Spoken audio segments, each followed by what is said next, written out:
बहू, जी माँ जी। अगर ओढ़ने के लिए कपड़ा कम पड़ गया हो तो मैं मंगा दूं तुम्हारे लिए। क्यों माँ जी? तुम क्या अपने घर में 1 मीटर का घूंघट लिए घूम रही हो? मैंने सोचा मेरे घर में बहू आ जाएगी तो घर की रौनक बढ़ जाएगी, लेकिन तुम तो घूंघट से ही नहीं निकल रही हो। वो माँ जी, मेरी मम्मी ने कहा था कि ससुराल में घूंघट डाल के ही घूमना। तुम्हारी माँ ने कुछ सोच के ही बोला होगा, लेकिन हमारे घर में ये घूंघट घूंघट नहीं चलता। ठीक है माँ जी। अब मैं चांद जैसी बहू लेके आई हूँ तो मैं पूरे घर में चमकता हुआ देखना चाहती हूँ। माँ जी, मैंने सोचा था मेरी सास बहुत खड़ूस होगी, पर आप तो मेरी माँ से भी प्यारी हो। माँ जी, कुछ काम है तो करवा लूं? नहीं, आज तेरी मुंह दिखाई है, जाके रेडी होके बैठ, आते ही होंगे सब लोग। चलो अच्छा हुआ इसका मुंह दिखाई उखाई खत्म हुआ। अरे माँ जी, दुल्हन देखने नहीं गई? अरे क्या देखूं, उस काली की शकल देखी तो हूँ। अरे माँ जी, रस्म है। अच्छा ठीक है, जाती हूँ।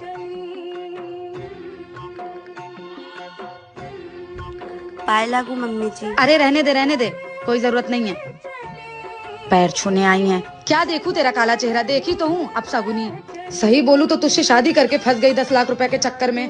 ये सब छोड़, चल अब घूंघट ऊपर कर। हे भगवान, ये देखो, कहाँ मेरा बेटवा हीरा जैसा और कहाँ ये कोयले की खदान।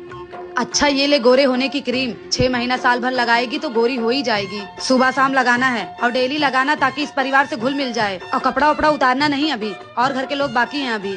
जो लोग अपने बहू के साथ ऐसा करते हैं उनके साथ क्या करना चाहिए, कमेंट बॉक्स में जरूर बताएं। जेठानी जी। हाँ देवरानी जी। जेठानी जी, वो मैं आपसे ये पूछने आई थी कि इनके फोन में बार बार किसी का कॉल आ रहा है, किसी का मैसेज आ रहा है, तो क्या आप मुझे पढ़कर बता देंगे इसमें क्या लिखा है? आपके देवर जी नहाने गए हैं। पर क्यों देवरानी जी, तुम्हें मैसेज पढ़ना नहीं आता है? नहीं जेठानी जी, मुझे अंग्रेजी पढ़ना नहीं आता है। कोई बात नहीं, मैं तुम्हें पढ़कर सुना देती हूँ। ठीक है जेठानी जी। अरे देवर जी तो देवरानी जी को धोखा दे रहे हैं। अगर ये बात देवरानी जी को पता चली तो उन्हें बहुत बुरा लगेगा। क्या हुआ जेठानी जी, बताइए ना क्या लिखा है इसमें। कुछ नहीं देवरानी जी, वो देवर जी के ऑफिस से कुछ इम्पोर्टेंट मैसेज था, बस और कुछ नहीं। अच्छा जेठानी जी, मुझे थोड़ा सा काम है, मैं जाती हूँ। देवरानी जी प्लीज मेरी बात का बुरा मत मानना। क्या हुआ अगर तुम अपने मायके में नहीं पढ़ पाई, पर तुम यहाँ कोशिश करो, देवर जी से 1 घंटे रोज टाइम निकाल कर पढ़ लिया करो। अगर देवर जी नहीं पढ़ाते तो मैं तुम्हें पढ़ा दूंगी। देखो जिंदगी में काम के साथ साथ पढ़ाई भी जरूरी है। देवरानी जी अगर तुम पढ़ लोगी तो ऐसी छोटी छोटी चीजों के लिए तुम्हें दूसरों के पास नहीं जाना पड़ेगा। जी जेठानी जी। ठीक है, जाओ तुम जाकर अपना काम कर लो। जेठानी की बातों से। देवरानी जी, तुम्हें प्यास लगी थी ना, ये लो पानी। अच्छा कुछ भी जरूरत हो तो मुझे बुला लेना। जी दीदी।